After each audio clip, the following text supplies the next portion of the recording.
بسم اللہ الرحمن الرحیم. شروع کرتے ہیں. عقود التبرع کورس کا یہ آخری ہفتہ ہے اور اس کورس میں اب تک ہم نے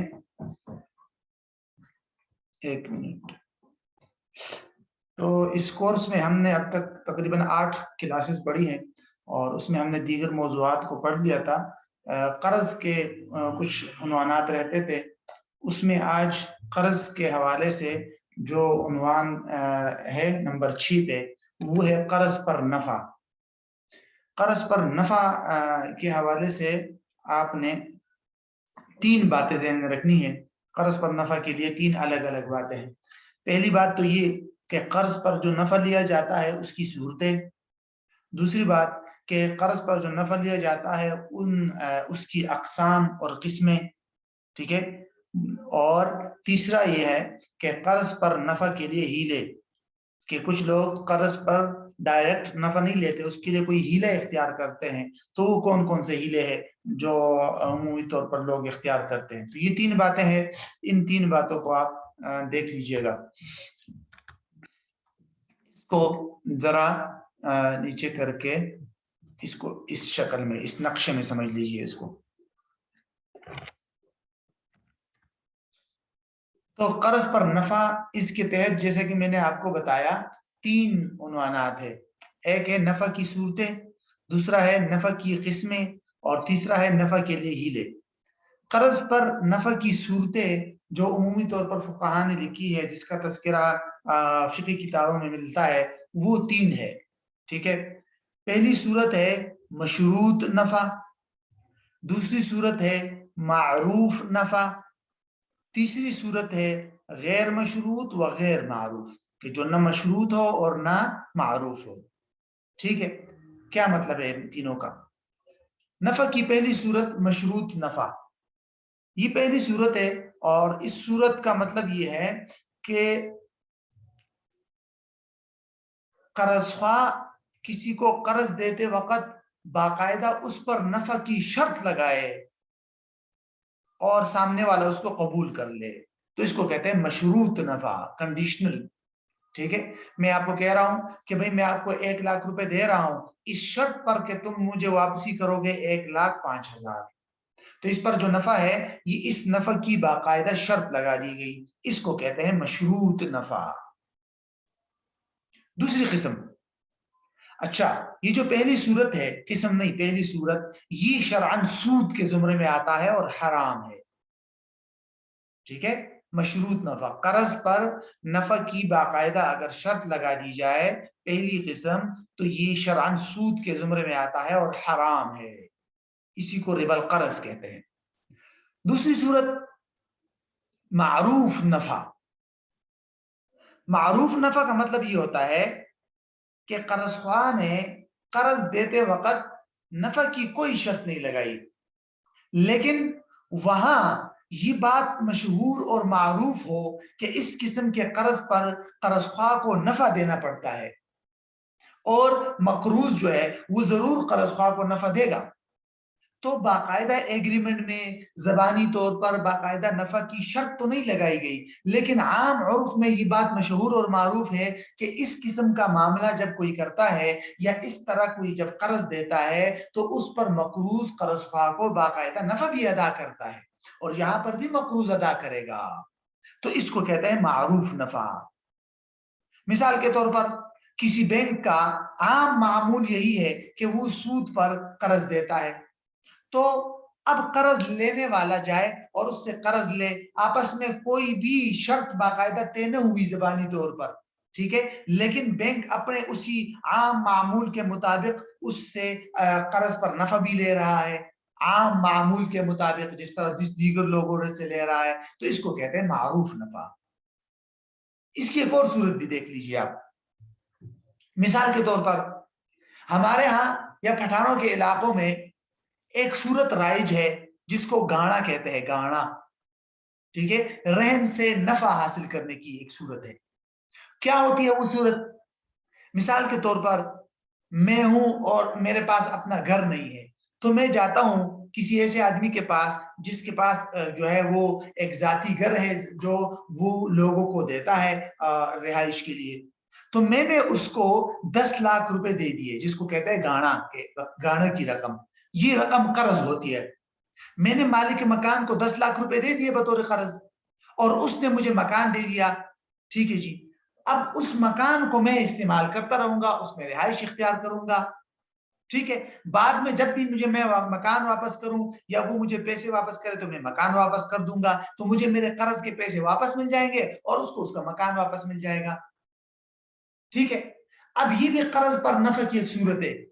کیسی صورت ہے کہ میں نے اس کو 10 لاکھ روپے قرض دیا اور اس قرض پر کی بنیاد پر میں اس کے مکان سے نفع حاصل کر رہا ہوں، بعد میں میرے رقم 10 لاکھ روپے تو مجھے مل جائے گی واپس، لیکن جو مکان سے میں نے نفع حاصل کیا وہ میرا نفع ہے، تو یہ ہے قرض پر نفع۔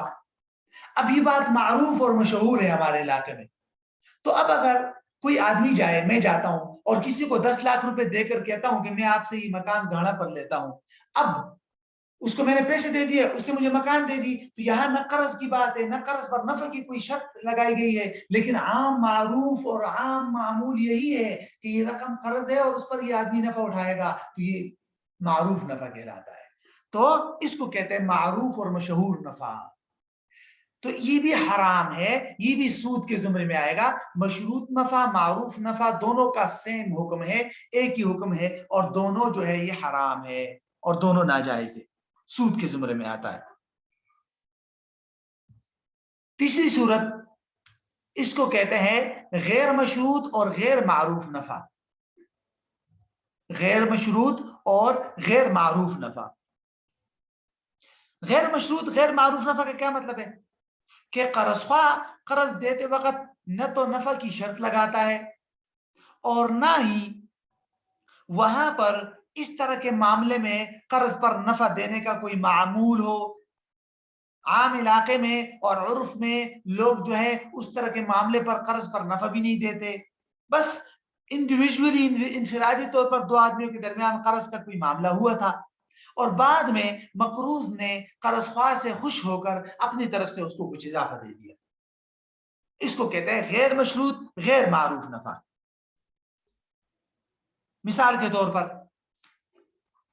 مجھے کسی نے ذاتی ضرورت کے لیے 1 لاکھ روپے قرضہ دے دیا، ٹھیک ہے جی، میں نے اس کو استعمال کر لیا، اس نے کسی قسم کے اضافی نفع کی کوئی شرط نہیں لگائی تھی، میرا دوست تھا، اس نے کسی قسم کی نہ شرط لگائی اور نہ وہاں علاقے میں اس طرح کی مشہور بات معروف ہو کہ بھئی اس طرح کے قرض پر نفع ملتا ہے، نہیں، کوئی بات معروف مشہور بھی نہیں ہے، بس یہ دو طرفہ طور پر ہم دونوں نے معاملہ کر دیا۔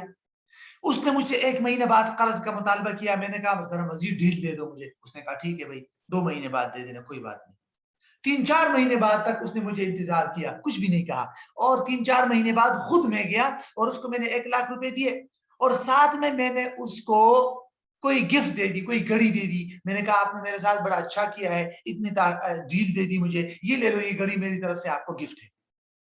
تو اس کو کہتے ہیں کہ نہ وہ مشروط ہے نفع نہ معروف ہے، اس کو علماء نے جائز قرار دیا ہے، لیکن اس کے لیے بھی ایک اہم شرط ہے۔ وہ شرط کیا کہ اگر قرض خواہ کو مقروض یہ نفع اور یہ گفٹ نہ دے تو وہ اس کا مطالبہ نہ کر سکے، اس کو مطالبے کا کوئی حق نہ ہو، نہ قضاءً اور نہ عام عرفاً، اس کو کسی قسم کے مطالبے کا اختیار اور حق حاصل نہ ہو، تو پھر مقروض اس کو اگر نفع دیتا ہے، کسی قسم کا اضافہ دیتا ہے، کوئی گفٹ دیتا ہے، تو وہ اس کے لیے جائز ہے۔ تو سمجھ آ گیا کہ نفع کی جو 3 صورتیں ہیں، مشروط نفع، معروف نفع، یہ دونوں صورتیں ناجائز ہیں۔ غیر مشروط اور غیر معروف نفع یہ جائز تو ہے، لیکن شرط یہ ہے کہ بھئی قرض خواہ کو اس نفع کے مطالبے کا حق حاصل نہ ہو، بلکہ مقروض اپنے طور پر احسان کے طور پر اس کو دے دے، تو یہ جائز ہے، اس کی اجازت ہے، ٹھیک ہے۔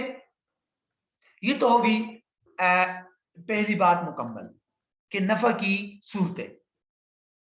دوسری بات قرض پر نفع کے تحت جو دوسرا عنوان ہے وہ ہے نفع کی قسمیں، شکلیں بھی کہہ سکتے ہیں آپ اس کو، نفع کی شکلیں، کہ ایک آدمی قرض پر جو نفع لیتا ہے اس کی کتنی شکلیں ہو سکتی ہے، پیسوں کی شکل میں، کسی موبائل کی شکل میں یا کسی اور چیز کی شکل میں، تو اس کی شکلیں کتنی ہو سکتی ہے.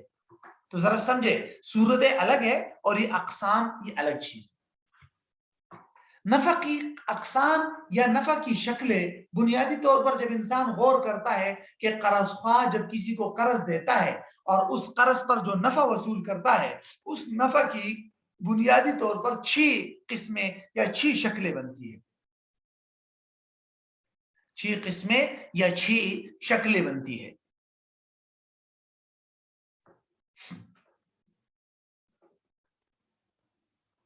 نمبر 1 اضافہ، نمبر 2 مادی نفع، نمبر 3 منفعت، نمبر 4 معنوی نفع، نمبر 5 اجل اور نمبر 6 سفتجا.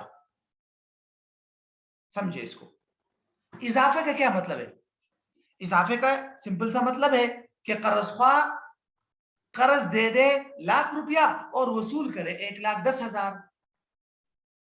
اضافہ لے لیا. تو یہ پہلی صورت ہے نفع کی یا پہلی قسم ہے.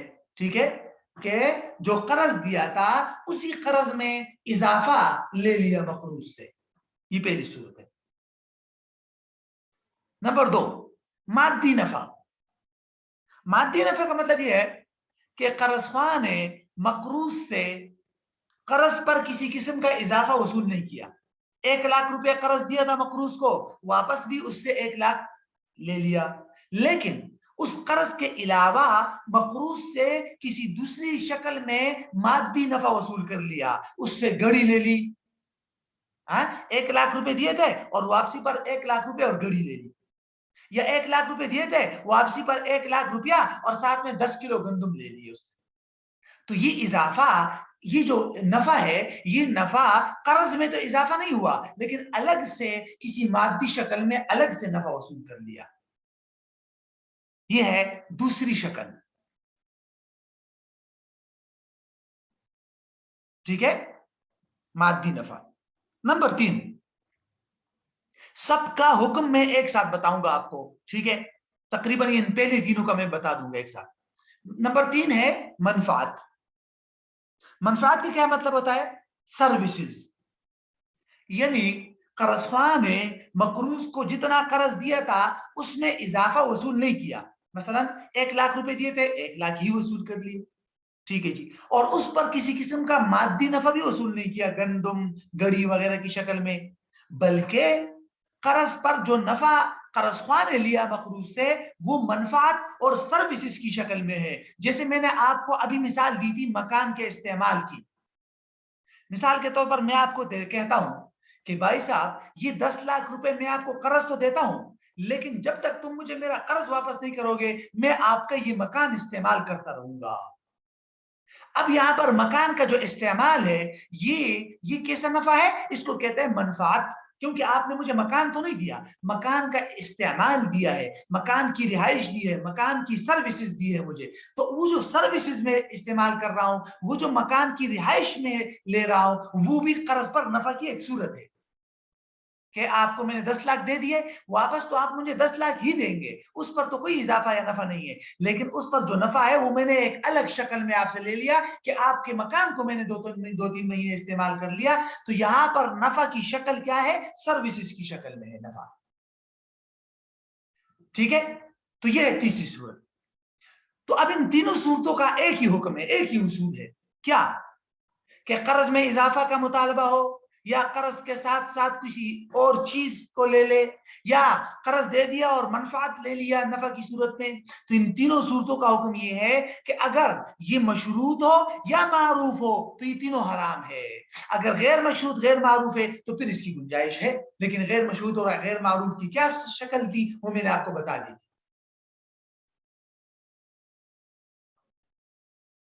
ٹھیک ہے، تو ان تینوں کا سیم حکم ہے.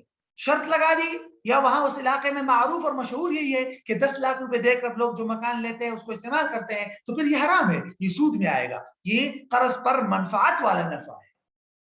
یہ جو رہن آج کل گاڑا ہے یہ اسی کے تحت آ رہا ہے.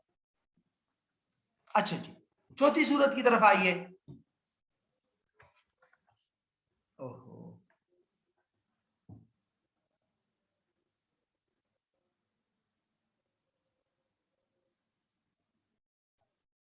ہاں یہ چوتھی صورت کی طرف آئیے، معنوی نفع۔ معنوی نفع کا کیا مطلب ہوتا ہے؟ معنوی نفع کا مطلب یہ ہوتا ہے نا کہ بھئی نہ وہ قرض پر اضافہ ہے، نہ اس میں مادی شکل میں قرض خواہ نفع لے رہا ہے، نہ کسی سروسز وغیرہ کو استعمال کر رہا ہے، بلکہ مقروض جو ہے نا وہ قرض خواہ کو ایسا فائدہ پہنچاتا ہے جس فائدے کا تعلق صرف احساسات کے ساتھ ہو۔ مثال کے طور پر مقروض نے قرض خواہ کا شکریہ ادا کر دیا، یا مقروض نے قرض خواہ کی تعریف کر دی لوگوں کے سامنے کہ بڑا اچھا آدمی ہے، اس نے مجھے قرض دیا تھا اور اس کو خوش کر دیا۔ ٹھیک ہے، تو یہ تو جائز ہے، اس میں تو کوئی حرج نہیں ہے۔ ایک شخص آپ کو قرض دے رہا ہے، اس قرض پر آپ سے نہ اضافہ مانگ رہا ہے، نہ مادی شکل میں کوئی چیز وصول کر رہا ہے، نہ آپ سے کوئی منفعت لے رہا ہے، تو آپ اس کی اگر تعریف کریں تو قرض خواہ کو یہ اچھی بات ہے، قرض خواہ کی تعریف کرنا۔ تو قرض خواہ کو یہاں جو نفع مل رہا ہے وہ کوئی مالی نفع نہیں ہے، ایک احساس کے طور پر جس کا تعلق احساسات کے ساتھ ہے، معنوی نفع ہے، تو اس کی اجازت ہے، کوئی حرج نہیں ہے۔ اب آتے ہیں آگے نمبر 5 پہ، اس کو کہتے ہیں اجل۔ اجل کا کیا مطلب ہوتا ہے؟ قرض کی وصولی کے لیے کوئی مدت مقرر کرنا۔ قرض کی وصولی کے لیے کیا کرنا؟ کوئی مدت مقرر کرنا۔ مثال کے طور پر آپ کو میں 10 لاکھ روپے قرض دے دیا اور اس کے لیے ٹائم مقرر کر دیا کہ بھئی آپ کو میں 10 لاکھ روپے دے رہا ہوں، آپ نے 1 جنوری 2022 کو مجھے واپس کرنا ہے، ٹائم مقرر کر دیا۔ اب یہ ٹائم مقرر کرنا درست ہے یا نہیں، اور اس ٹائم سے پہلے مطالبہ کیا جا سکتا ہے یا نہیں، یہ تو تفصیل ہم نے پیچھے پڑھی تھی اگر آپ کو یاد ہو، جس کو کہتے ہیں تعجیل فی القرض۔ ہمارے حنفیہ کے ہاں یہ تعجیل فی القرض درست نہیں ہے، اگر ٹائم مقرر کر بھی دے تو اس ٹائم کا کوئی اعتبار نہیں ہے، قرض خواہ اس سے پہلے بھی لے سکتا ہے۔ لیکن اس کو یہاں ہم نے کیوں ذکر کیا؟ یہاں یوں ذکر کیا کہ جب قرض کی وصولی کے لیے ٹائم مقرر کیا جائے تو اس میں کس کا نفع ہے؟ اگر آپ غور کریں گے تو اس میں قرض خواہ کا کوئی نفع نہیں ہے۔ قرض خواہ بیچارہ تو اگر ٹائم مقرر کرے گا کہ 1 جنوری 2022 کو دینا ہے، تو اگر ہم اس ٹائم کو لازم قرار دیں تو اس میں تو قرض خواہ کے لیے نقصان ہے، وہ بیچارہ 1 جنوری 2022 سے پہلے وصولی کا مطالبہ ہی نہیں کر سکتا، تو قرض خواہ کا نفع نہیں ہے اس میں۔ اجل یا ٹائمنگ میں مقروض کا نفع ہے۔ کس کا نفع ہے؟ مقروض کا، کہ جس شخص کو قرض دیا تھا اس کے لیے ٹائم مقرر کر دیا کہ بھئی آپ نے اس کی ادائیگی جو ہے وہ 1 جنوری 2022 کو ادا کرنا ہے، 1 جنوری 2022 تک آپ فری ہے، تو اس میں مقروض کا نفع ہے۔ تو اس میں کوئی حرج نہیں ہے، دو وجہ سے۔ ایک تو اس لیے کہ یہ تو قرض پر مقروض کو، قرض خواہ کو تو کوئی نفع نہیں مل رہا۔ شریعت میں قرض پر جو نفع لینا حرام ہے وہ نفع حرام ہے جو قرض خواہ کو ملے گا۔ قرض پر جو نفع حرام ہے وہ قرض خواہ کو ملنے والا نفع حرام ہے، جبکہ یہاں پر جو اس اجل کا فائدہ پہنچ رہا ہے وہ مقروض کو پہنچ رہا ہے، قرض خواہ کو نہیں پہنچ رہا۔ دوسری وجہ، یہ جو اجل یا ٹائمنگ ہے یہ تو اکثر ائمہ یا حنفیہ کے اس کا اعتبار ہی نہیں ہے، اگر ٹائم مقرر بھی کر دے تو بھی اس سے پہلے مطالبہ کیا جا سکتا ہے، لیکن بہرحال کسی نہ کسی زمرے میں اس کا تذکرہ ملتا ہے بعض کتابوں۔ اب آتا ہے آخری صورت کی طرف، چھٹی صورت یا چھٹی قسم، سفتجا۔ سفتجا کا کیا مطلب ہے؟ سفتجا سمجھیے، سفتجا کا مطلب ہوتا ہے کہ ایک آدمی دوسرے کو قرض دے دے اس شرط پر کہ جس آدمی نے قرض لیا ہے وہ یہ قرض لے جا کر دوسرے شہر میں اسی قرض خواہ کو یا اس کے کسی نائب کو ادا کرے گا، اس کو کہتے ہیں سفتجا۔ اس کی مزید تفصیل معاملات کا جو باب ہوتا ہے نا بے صرف، اس کے تحت ہوتی ہے، وہ جو میری کتاب میں بھی اس پر ہے، لغوی اصطلاحی تحقیق اور اس کے اصول و ضوابط وغیرہ، اور اس کو ہم معاملات کے کورس میں پڑھتے ہیں، لیکن یہاں اس کو ذرا مختصر سمجھیے۔ سفتجا کا کیا مفہوم ہوا کہ میں نے آپ کو کراچی میں قرض دیا 10 لاکھ روپے، ٹھیک ہے جی، اور آپ کو میں نے کہا کہ یہ 10 لاکھ روپے آپ نے مجھے کراچی میں واپس نہیں کرنے، آپ نے مجھے اسلام آباد میں واپس کرنے ہیں، مجھے یا میرے گھر والوں کو یا وہاں وہ میرے جو فلاں ساتھی ہے اس کو دے دینا 10 لاکھ روپے۔ تو اس کو کیا کہتے ہیں؟ سفتجا. ایک شہر میں قرض دینا، دوسرے شہر میں قرض واپس لینا، اور یا خود لے لینا یا اپنے کسی گھر والوں کو، جو بھی ہے، ٹھیک ہے، اس کو کہتے ہیں سفتجا. اب اگر آپ غور کریں تو سفتجا میں قرض خواہ کو ایک قسم کا نفع مل رہا ہے. اس کو اس لیے ہم نے یہاں ذکر کیا ہے. سفتجا میں قرض خواہ کو ایک قسم کا نفع مل رہا ہے. کیسے؟ اس کو کہتے ہیں راستے کا رزق، راستے کا خوف. اس کو کہتے ہیں زمان و خطر الطریق. راستے کا رزق کیا مطلب؟ اس کا مطلب یہ ہے کہ یہ جس آدمی نے کراچی میں قرض دیا ہے، یہ قرض خواہ اگر خود پیسے جیب میں ڈال کر اسلام آباد لاتا تو اس کو راستے میں رزق تھا کہ نہیں تھا؟ خوف تھا کہ نہیں تھا کہ یہ پیسے کوئی چوری کر سکتا ہے؟ لیکن جب اس نے کسی اور کو قرض دے دیا اور اس کو کہا کہ اسلام آباد میں میرے گھر والوں کو دے دینا، اب یہ تو قرض ہے، اب اگر اس سے گم بھی ہو جاتے ہیں تو اس کو تو واپس کرنے ہی کرنے، قرض تو بعض صورت میں واپس کرنا ہوتا ہے. تو وہ جو راستے کا رزق تھا، وہ جو راستے کا خوف تھا، وہ قرض خواہ نے ختم کر دیا. تو راستے کے رزق کو ختم کرنا یہ بھی قرض خواہ کے لیے ایک قسم کا نفع ہے. تو سفتجا کے اندر قرض خواہ کو یوں نفع مل رہا ہے. یہ نفع سمجھ آ گیا؟ اس کو کہتے ہیں راستے کا رزق ختم کر دیا قرض خواہ نے. اپنے اوپر سے راستے کا جو خوف اور خطرہ تھا وہ قرض خواہ نے ختم کر دیا اور اس قرض پر اس نے نفع وصول کر لیا. تو چونکہ اس سفتجا کے اندر قرض خواہ کو یوں ایک شکل میں نفع مل رہا ہے، اس لیے عمومی طور پر فقہا نے اس کو حرام قرار دیا ہے، منع قرار دیا ہے. ہاں البتہ حنابلہ کے ہاں، فقہاء حنابلہ کے ہاں سفتجا کی اجازت ہے. فقہاء حنابلہ کے ہاں کیا ہے؟ اس کی اجازت ہے، وہ کہتے ہیں جائز ہے. اور فقہاء مالکیہ نے بھی ضرورت کے موقع پر اس کی اجازت دی. اچھا، اب یہ تو سفتجا کا حکم ہو گیا، پرانے زمانے میں یہ ہو رہا تھا.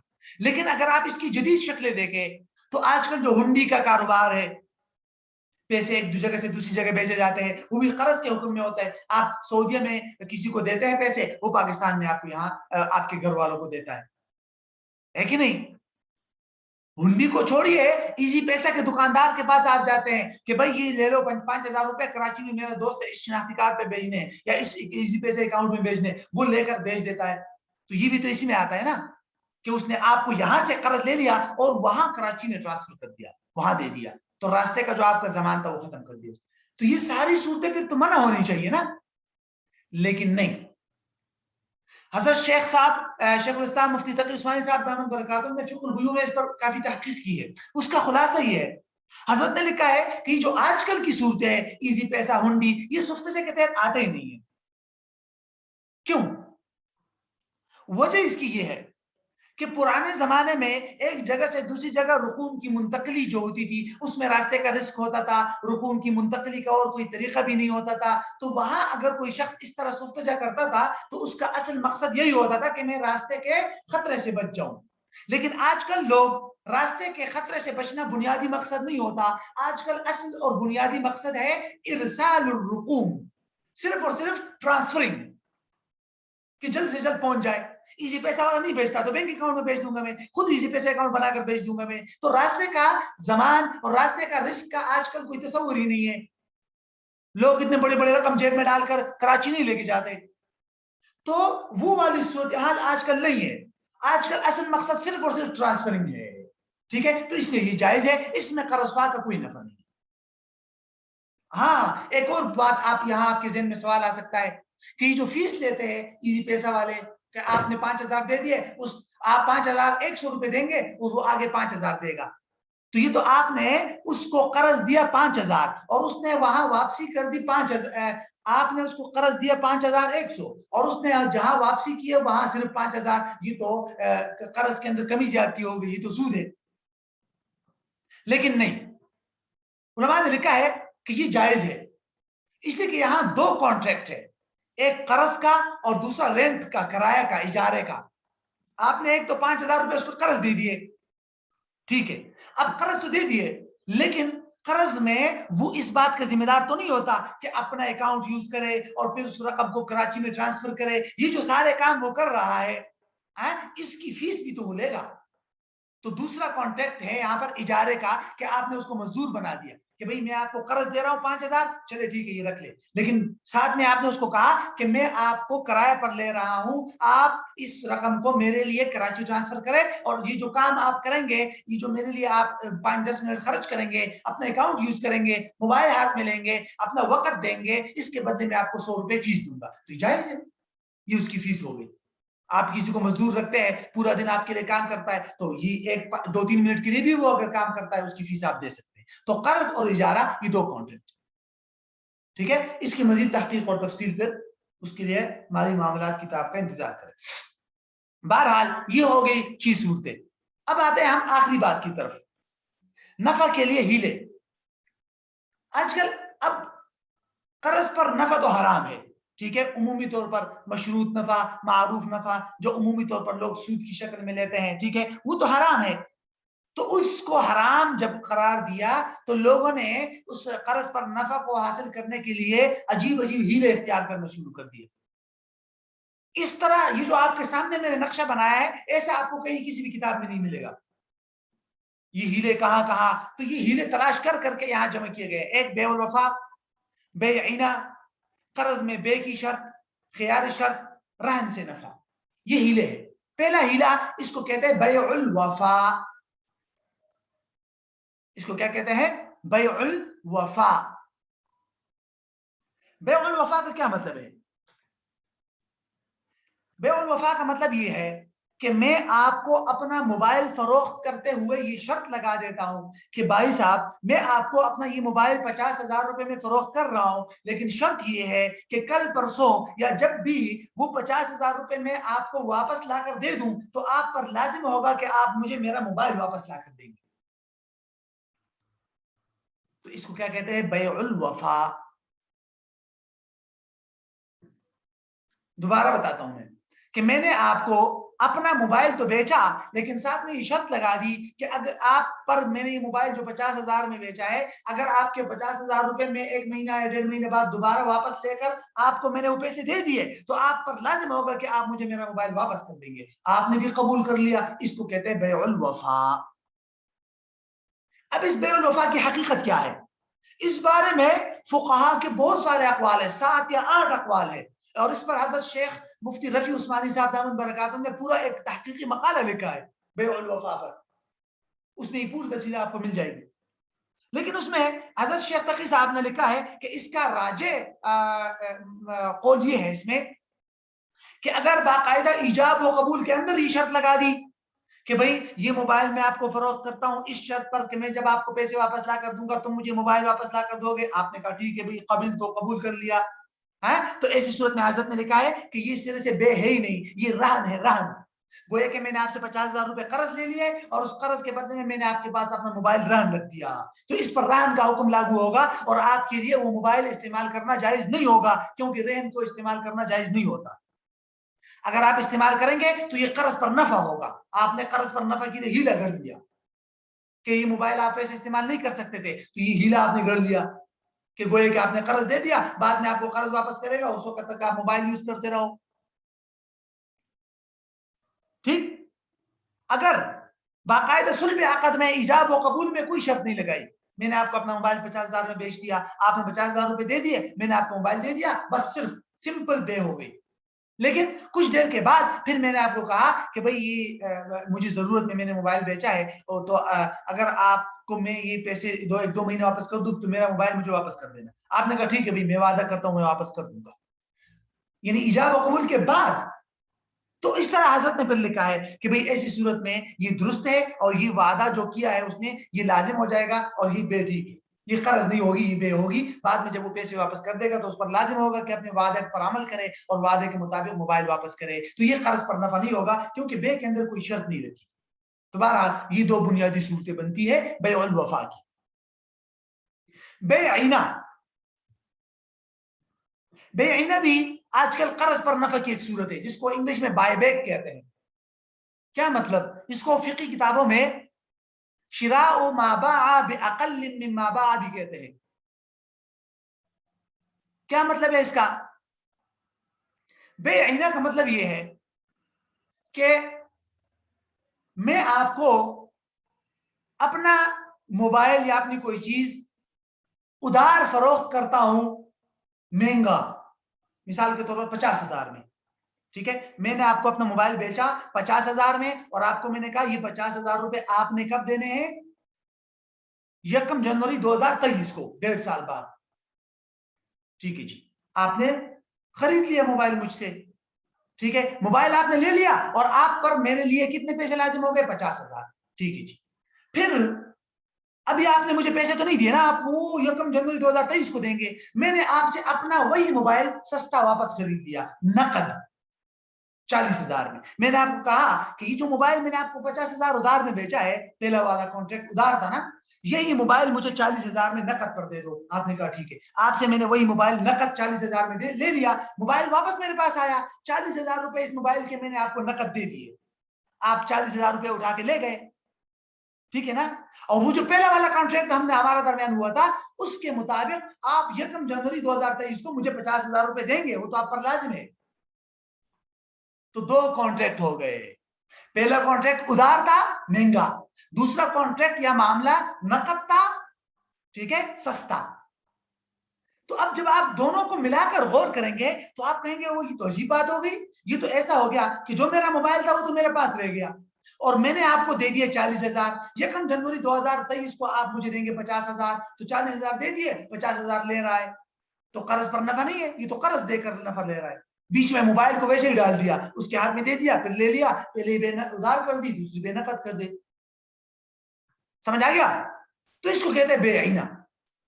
اب اس کو بھی لوگوں نے قرض پر نفع کے لیے اس کو بھی لوگوں نے کیا کر دیا؟ اختیار کرنا شروع کر دیا. یہ بھی حرام ہے، یہ بھی قرض پر نفع ہے اور سود کے زمرے میں آئے گا. یہ ذہن میں رکھ لیجیے. آپ موبائل کو ویسے ہی بیچ میں ڈالا ہوا ہے، 40,000 دے کے 50,000 وصول کرنا ہے. امید ہے سمجھ آ گیا ہوگا. آگے، قرض میں بے کی شرط. قرض میں بے کی شرط کا مطلب یہ ہے نا کہ میں آپ کو 10 لاکھ روپے قرض دے رہا ہوں، مثال کے طور پر، کہ بھائی صاحب میں آپ کو یہ 10 لاکھ روپے قرض تو دے رہا ہوں، لیکن تمہارا جو وہ والا مکان ہے جس کی عام معمولی بازاری قیمت 50 لاکھ ہے، وہ تم مجھے 45 لاکھ میں بیچو گے. تو قرض کے اندر کس کی شرط لگا دی میں نے؟ اسی مقروض بیچارے کے مکان کی بے کی. تو یہ بھی ناجائز ہے. کیوں؟ اس لیے کہ میں آپ کو 10 لاکھ قرض دے رہا ہوں، اس 10 لاکھ قرض کی وجہ سے وہ بیچارہ اپنا مکان آپ کو 50 کے بجائے 45 لاکھ میں بیچ رہا ہے اور سستا بیچ رہا ہے. تو آپ کو تو نفع ہو گیا، آپ اپنے قرض کی بنیاد پر یہ سستا مکان خرید رہے ہیں. یہ بھی ایک پر صورت میں قرض پر نفع ہے، یہ بھی حرام ہے. ٹھیک ہے. نمبر 4، خیار شرط. خیار شرط کو بھی لوگ بطور ہیلہ اختیار کرتے ہیں. مثال کے طور پر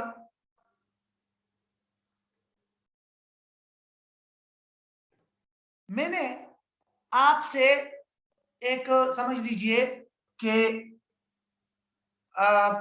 مکان خرید لیا.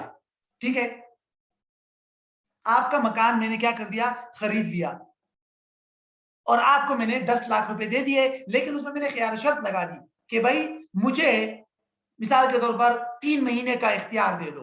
ان 3 مہینوں کے اندر اگر تو مجھے پسند آیا، ٹھیک ہے، تو ٹھیک ہے بھائی میں مکان لے لوں گا. اگر پسند نہیں آیا تو میں آپ کو واپس کر دوں گا، آپ مجھے میرے پیسے واپس کر دیجئے. اب آپ کو میں نے 3 مہینے کے لیے 10 لاکھ روپے دے دیے اور وہ مکان آپ سے میں نے لے لیا.